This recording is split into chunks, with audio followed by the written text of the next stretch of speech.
Bonjour, nous sommes en 2013 dans une série de vidéos sur le dialogue interreligieux. Ce sont des vidéos catholiques à la lumière du Concile Vatican II.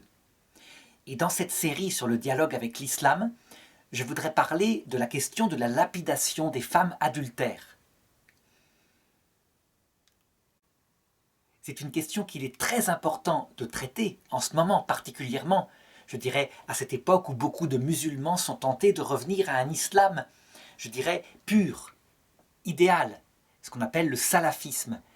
Parce que, en réalité, dans le monde entier, l'image de l'islam est véritablement brouillée par rapport à cette idée de lapidation.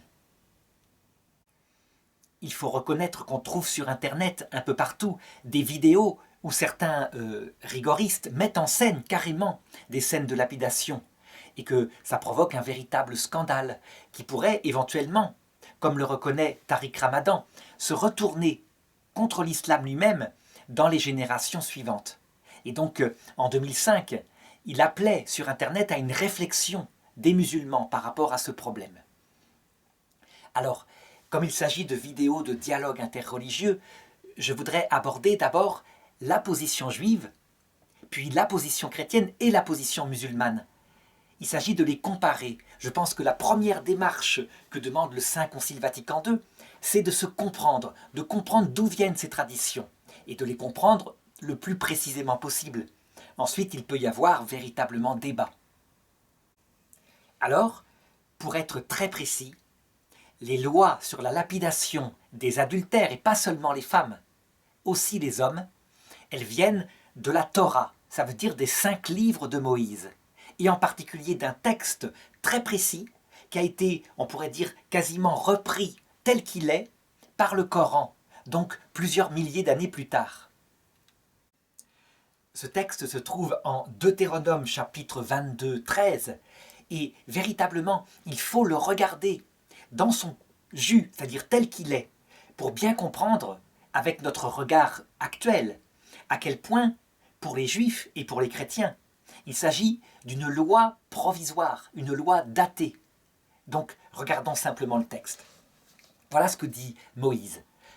Donc, il légifère. Pour son peuple, il est dans le désert. Si un homme épouse une femme, s'unit à elle, et ensuite découvre en elle qu'elle n'a pas la trace de la virginité, et s'il se met à l'accuser publiquement, alors le père de la jeune fille et sa mère prendront les signes de la virginité et les produiront devant les anciens de la ville à la porte. Les signes de la virginité, c'est tout simplement le drap conjugal sur lequel il y a une trace de sang. Le père de la jeune femme dira alors aux anciens : « Ma fille que j'ai donnée pour femme à cet homme, il l'a prise en aversion. Et voici qu'il lui impute des fautes en disant : « Je n'ai pas trouvé à ta fille les signes de la virginité. Or, voici les signes de la virginité de ma fille. » Et ils déploieront le linge devant les anciens de la cité. Les anciens de cette cité se saisiront de l'homme et le châtieront. Et voilà exactement quel est le châtiment. Ils lui infligeront une amende de 100 pièces d'argent qu'ils donneront au père de la jeune femme pour avoir diffamé publiquement une vierge d'Israël. Quant à cet homme, il aura pour femme cette jeune femme et il ne pourra jamais la répudier. Donc sa condamnation consiste à devoir la garder. Et on constate que la femme n'a absolument pas voix au chapitre. Le texte continue. Mais si la chose est avérée, ça veut dire si on n'a pas trouvé les signes de la virginité, donc il n'y a pas de tache de sang sur le drap, alors on fera sortir la jeune femme de la porte à la porte de la maison de son père, et ses concitoyens la lapideront jusqu'à ce que mort s'ensuive, pour avoir commis une infamie en Israël, en déshonorant la maison de son père, tu feras disparaître le mal du milieu de toi. Donc voilà la première partie du texte. On le voit, il y a une peine différente pour la femme et pour l'homme. L'homme qui, en mentant, pouvait condamner sa femme à mort, lui, il est condamné à 100 pièces d'argent et la femme doit l'épouser. Le texte continue et dit ceci. Si l'on prend sur le fait un homme couchant avec une femme mariée, tous les deux mourront. L'homme qui a couché avec la femme et la femme elle-même, tu feras disparaître d'Israël le mal. Donc on le voit, il n'y a tout de même pas que la lapidation de la femme. La lapidation de l'homme aussi, elle existe. Seulement, attention, la loi de Moïse, donc le Deutéronome, ce code, on pourrait dire cette sorte de charia, ce code donne quand même quelques conditions par rapport au fait qu'elle a été prise en flagrant délit, que ce couple a été pris en flagrant délit. Il faut 3 témoins. Donc c'est en Deutéronome chapitre 17, 2. S'il se trouve au milieu de toi, dans l'une des villes que Dieu t'aura données, un homme et une femme qui fassent ce qui est mal aux yeux de Dieu, en transgressant son alliance, et qu'on les dénonce. Si après avoir entendu et fait une bonne enquête, le fait est avéré, et s'il est bien établi que cette chose abominable a été commise en Israël, tu feras sortir aux portes de la ville cet homme et cette femme coupables de cette mauvaise action. Tu lapideras cet homme ou cette femme jusqu'à ce que mort s'en suive. Seulement, précise le texte, on ne pourra être condamné à mort qu'au dire de 2 ou 3 témoins. On ne sera pas mis à mort au dire d'un seul témoin. Donc on le voit, il y a des conditions légales.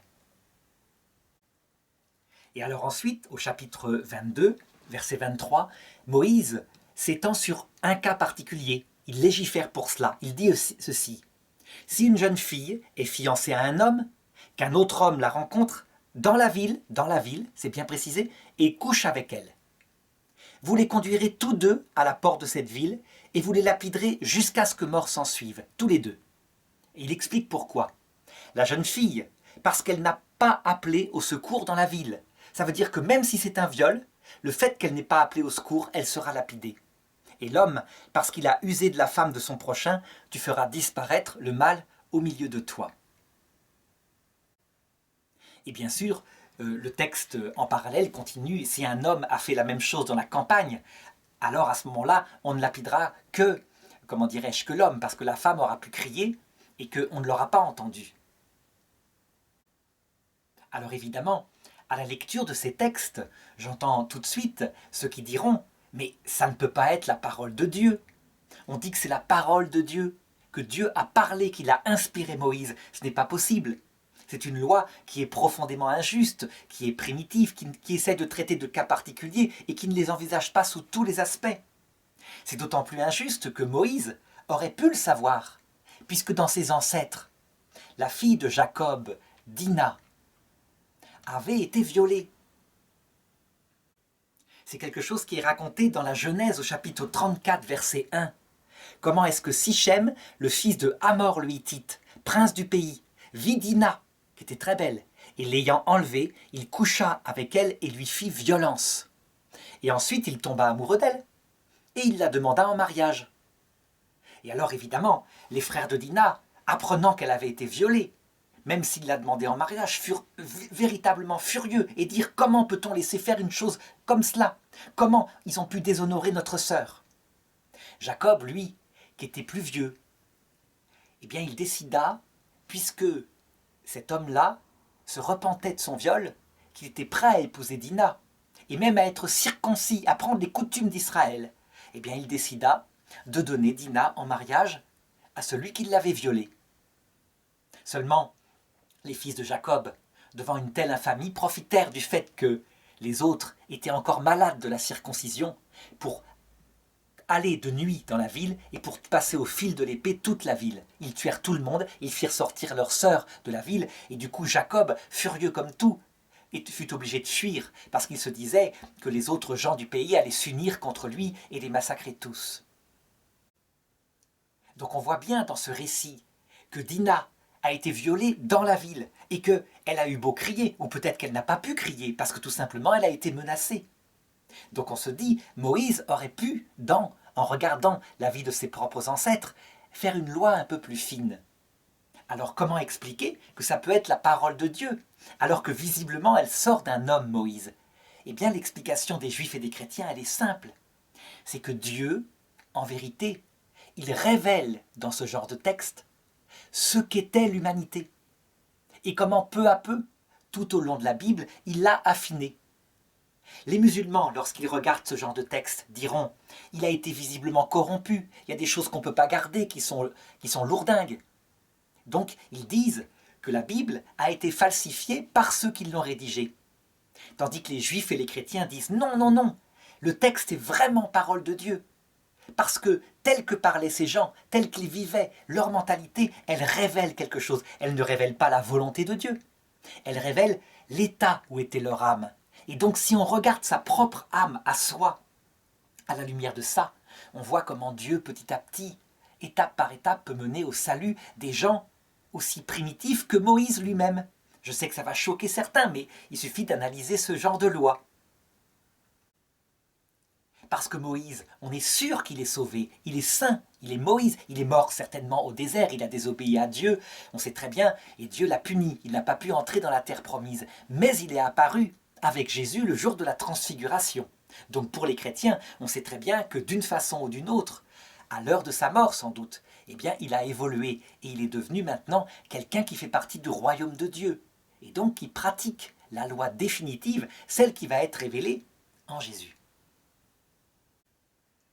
Alors pour bien montrer à quel point il faut lire l'Ancien Testament de cette manière-là, comme l'évolution de nos ancêtres au néolithique, à l'âge de bronze, à l'âge de fer, etc., qui peu à peu s'affine, eh bien il suffit de regarder un récit qui a eu lieu et qui pouvait mettre en place cette fameuse loi de Moïse. C'est un récit qui est beaucoup plus tardif, qui date de la déportation à Babylone, ou juste après, en Daniel chapitre 13, verset 2. C'est le récit du martyre de la petite Suzanne. Suzanne est une jeune femme mariée, extrêmement belle, extrêmement chaste.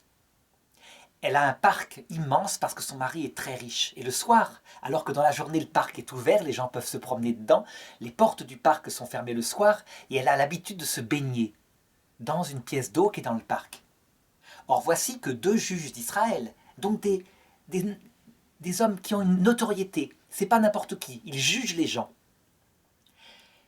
tombent, je dirais, éperdument en convoitise par rapport à la beauté de son corps. Ils jugent habituellement dans le parc et ils se séparent. Mais très souvent, après s'être séparés, l'un et l'autre, sans se l'être dit, ils s'approchent discrètement, ils se cachent derrière des arbres pour observer Suzanne qui se baigne. Or voici qu'un jour, alors qu'ils se sont dit au revoir, ils se croisent et ils se rendent compte qu'en fait ils ont la même idée. Et donc ils assistent au bain de Suzanne et à un moment donné, une idée leur vient à tous les deux. Alors qu'il n'y a plus personne dans le parc, le serviteur est parti chercher du linge, ils s'approchent de Suzanne et ils lui disent « Couche avec nous, sinon on te dénonce et on dit que tu couchais avec un jeune homme. » Et Suzanne se retrouve complètement coincée. Il y a 2 témoins. La loi de Moïse dit « Il faudra 2 témoins au minimum. » Et en plus, ce sont des notables. Et donc elle pleure, elle les supplie. Et finalement, ne voulant pas trahir son mari, eh bien elle crie. Et du coup, les 2 juges se mettent à crier en même temps qu'elle et inventent une sorte de scène en disant à ceux qui accourent pour aider Suzanne qu'ils sont surpris avec un jeune homme, qu'il s'est enfui, qu'ils n'ont pas pu le rattraper, etc. Ils témoignent tous les 2 de la chose et les gens sont stupéfaits de ça. Ils ne le croient pas, ils savent que c'est faux mais ils ne peuvent rien dire. Ce sont des juges en Israël. Et donc on mène Suzanne pour être lapidée, femme adultère, les 2 témoins sont là. Alors, dit la Bible, Dieu éveilla l'esprit d'un jeune garçon qui s'appelait Daniel. Et il se mit à crier en pleine foule « Je suis innocent du sang de cette femme !» Et les gens se tournèrent vers lui en disant « Mais qu'y a-t-il ? Qu'y a-t-il » Il dit « Je suis innocent, elle n'a pas péché. » Est-ce que vous êtes fous, fils d'Israël, de livrer une femme pure comme ça à la lapidation sans vérifier un petit peu plus les témoignages ? Et donc ils l'écoutèrent. Et Daniel décida d'organiser une confrontation séparée. Et donc il sépara les 2 vieillards et les interrogea l'un puis l'autre. Il interrogea le premier en lui demandant des détails, un peu comme le ferait la police actuellement. Sous quel arbre était-il ? Combien de fois l'as-tu vu, etc. Puis il interrogea l'autre qui, évidemment, ne s'étant pas mis en accord avec son complice, dit autre chose. Et donc c'est comme ça que Daniel révéla qu'il y avait mensonge, que même 2 témoins pouvaient mentir. Alors le problème, évidemment, c'est que si ces 2 témoins s'étaient concertés, alors Daniel n'aurait rien pu faire. C'est parce que il fut le premier à avoir cette idée-là, que la chose marcha. Et on trouve ici la modernité de ce que pratique la police à l'heure actuelle. Eh bien, ce texte, il montre quoi? Que le peuple juif, lui, il n'est pas resté fixé sur la loi de Moïse, qui était un premier essai, mais qu'il a accueilli tous les progrès qu'il pouvait y avoir, et il n'a pas cessé de le faire, et il continue de le faire jusqu'à maintenant. Pour ce qui est de la lapidation, par exemple, au temps de Jésus, elle existe, et je le montrerai tout à l'heure. Elle n'a donc pas été supprimée chez les Juifs par Jésus. Qu'est-ce qui fait que maintenant, aucun Juif, jamais, il ne lui viendrait à l'idée de demander la lapidation d'une femme adultère? Il demande une condamnation civile, comme d'habitude, comme ça se passe en Occident. Eh bien, tout simplement, ceci. Israël connut le malheur. À partir de 70 après Jésus-Christ, puis en 135 avec la déportation du peuple dans le monde entier, Israël vit se réaliser dans sa chair la prophétie qu'avait annoncée Moïse dans son testament.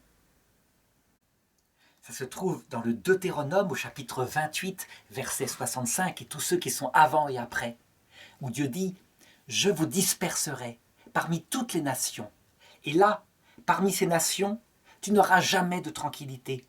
Il n'y aura pas de repos pour la plante de tes pieds.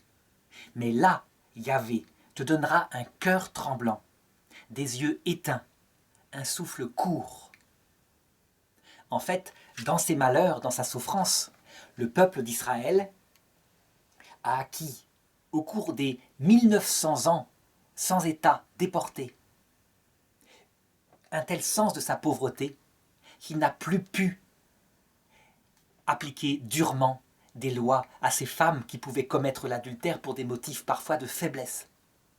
Il a lui-même appris dans sa faiblesse à être miséricordieux. On aurait pu dire, mais c'était impossible, la loi de Moïse était si dure. Eh bien non, par deux phénomènes, le fait que le peuple juif prend ce qu'il y a de meilleur partout où il le trouve, et le fait qu'il a souffert, eh bien la lapidation a disparu complètement du peuple juif, je dirais, dès le second siècle après Jésus-Christ. Alors évidemment, pour les musulmans, cette évolution est un scandale, parce que les musulmans, pour eux, la loi, le Coran, il tombe toujours semblable à lui-même au cours des générations. Pour le musulman, le Coran a été donné à Abraham, mais aussi à Adam et Ève, et aussi à Moïse. Et ce sont les hommes qui ont falsifié les textes, et en les falsifiant, qui du coup en changent sans arrêt. Le Coran, pour eux, il est toujours semblable à lui-même. Et on verra tout à l'heure à quel point cette théologie qui fait sans doute la richesse de l'islam et sa force, eh bien, est aussi sa faiblesse. Parce qu'il est beaucoup plus difficile, évidemment, pour un musulman de faire évoluer des textes qui commandent la même chose que Moïse. Parce qu'en fait, qu'est-ce qu'a fait Mohammed ou qu'est-ce que fait le Coran? Le Coran, donc pour les musulmans, c'est dicté par Dieu. Eh bien, il reprend cette loi.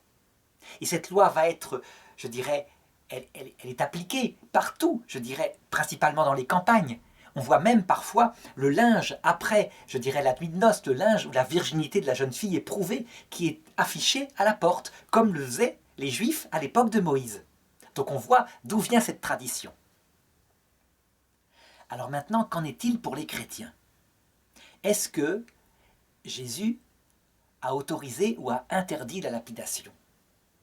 Eh bien, je dirais que c'est absolument net. On peut dire que Jésus a interdit la lapidation. Il l'a interdit, je dirais, de manière absolument habile. Il s'agit d'un texte, d'un récit qui se trouve dans l'Évangile selon saint Jean. Au chapitre 8, à partir du verset 3. Et c'est vrai qu'il faut remarquer que ce texte, il arrive au milieu de textes qui ne semblent sans rapport. Certains exégètes chrétiens l'ont remarqué. Il raconte l'histoire suivante. Un matin, les scribes et les pharisiens décidèrent d'essayer de piéger Jésus. Et en le piégeant, ils trouvèrent simplement l'idée suivante, lui amener une femme surprise en flagrant délit d'adultère. Ils étaient plusieurs, ils l'avaient surpris dans le lit avec l'homme, et ils l'amenèrent à Jésus. Et ils lui dirent, que dis-tu qu'il faut lui faire? La loi de Moïse commande de lapider ces femmes-là pour que le mal ne reste pas parmi Israël. On peut dire que Jésus est coincé. S'il dit, là effectivement la loi de Moïse est claire, plusieurs témoins, flagrant délit, lapidez-la. alors tout son message de miséricorde, d'amour, qui les énerve tant, il tombe. Et s'il dit « mais ne la lapidez pas », alors il manifeste qu'il s'oppose à la loi de Moïse. Alors voilà ce que raconte le texte. Comme il persistait à l'interroger, Jésus se baissa et se mit à écrire sur le sol. Et ils persistèrent encore, alors Jésus se redressa et leur dit « Que celui d'entre vous qui est sans péché lui jette le premier une pierre. » Il se baissa de nouveau et se remit à écrire sur le sol. Alors, tous partirent, et la Bible insiste, presque avec humour, en disant « en commençant par les plus vieux », ce qui est très très bien vu. Et il fut laissé là, avec la femme à côté. Et alors, se redressant, Jésus dit à la femme « Femme, où sont-ils? Personne ne t'a condamné ?»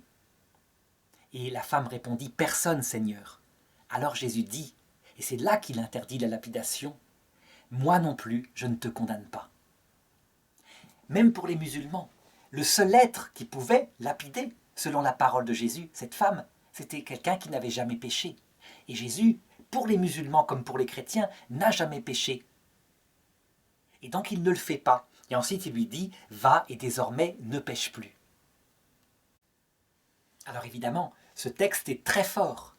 Je ne connais personne qui ne pourrait, ne serait-ce que parce qu'il a des pensées, qui pourrait lancer cette première pierre à cette femme adultère.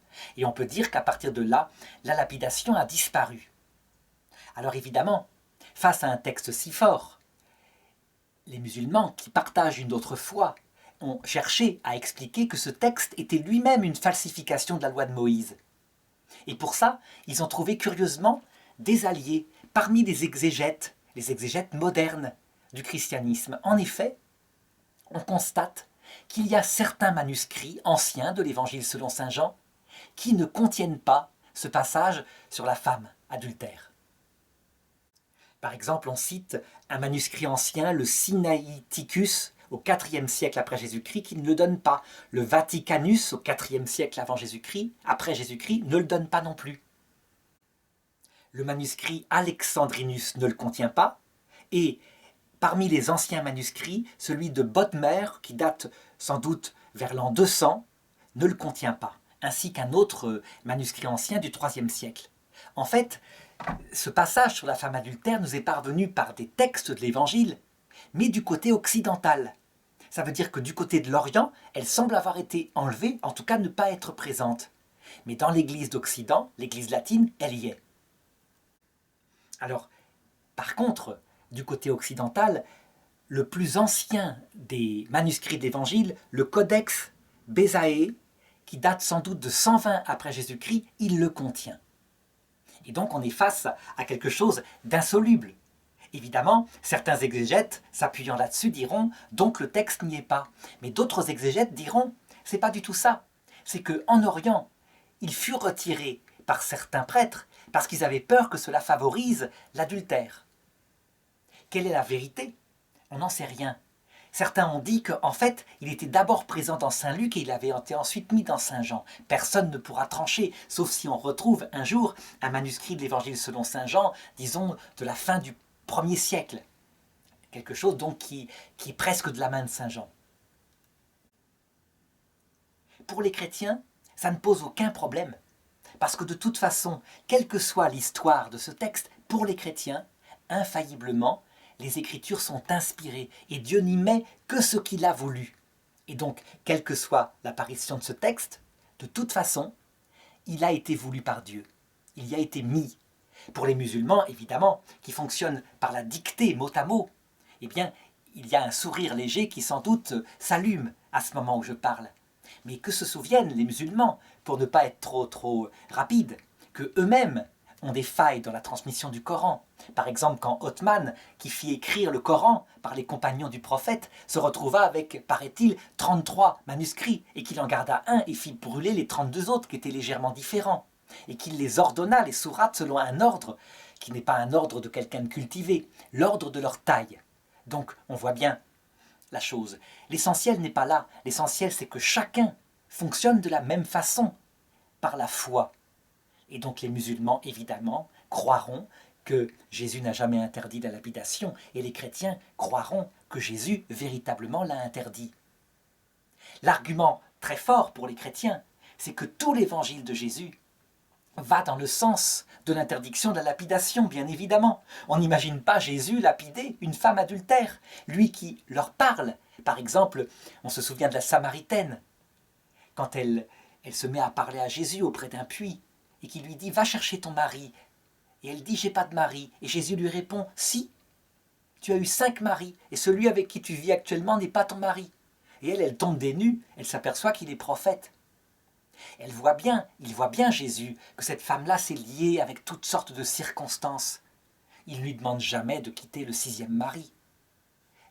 Sans doute que sa situation est trop compliquée, il ne va pas l'inviter à faire une trahison de plus ou je ne sais pas quoi.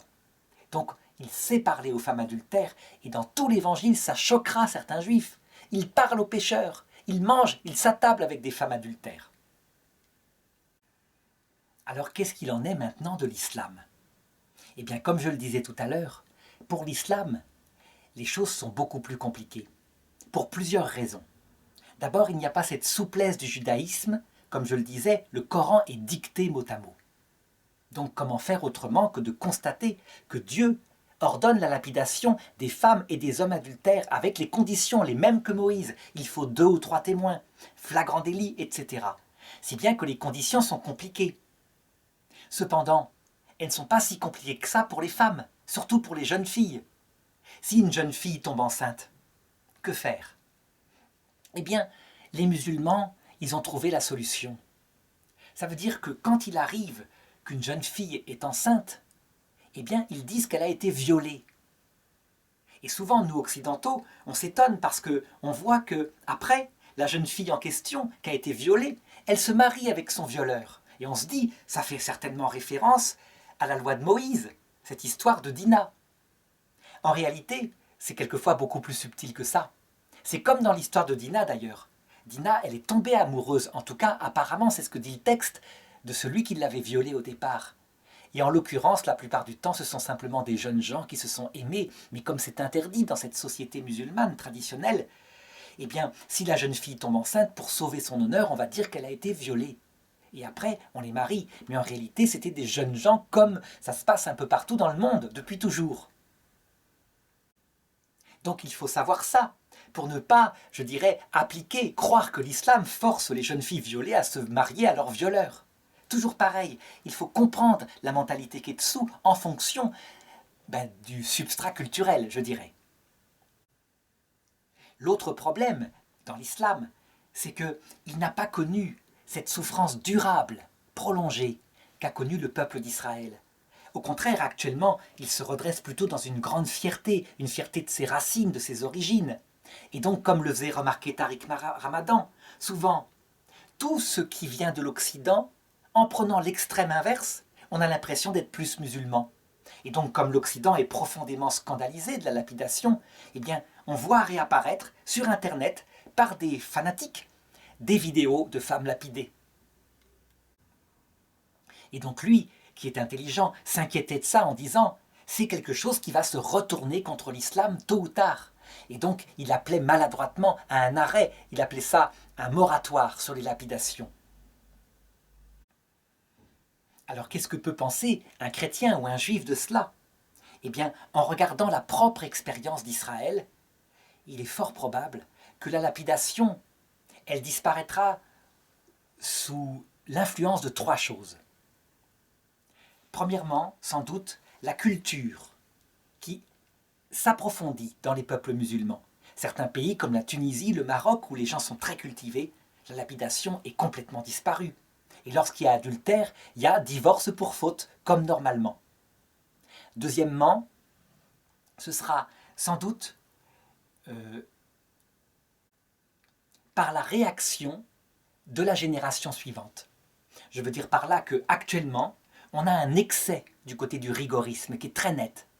Et il suffit de regarder le mécanisme qui se passe en Iran, parce que ça a eu lieu il y a 25 ans, donc on a du recul. Eh bien la génération des jeunes Iraniens, qui est obligée de tenir des mœurs avec une police des mœurs dans la rue beaucoup trop sévère, c'est beaucoup trop dur. Eh bien en réalité, dans sa tête, elle est complètement libérée. Ça veut dire qu'en fait, tout est contourné. Et je dirais que le grand sport à Téhéran, c'est d'arriver à boire de l'alcool dans le dos, je dirais, de ceux qui surveillent le vice et la vertu.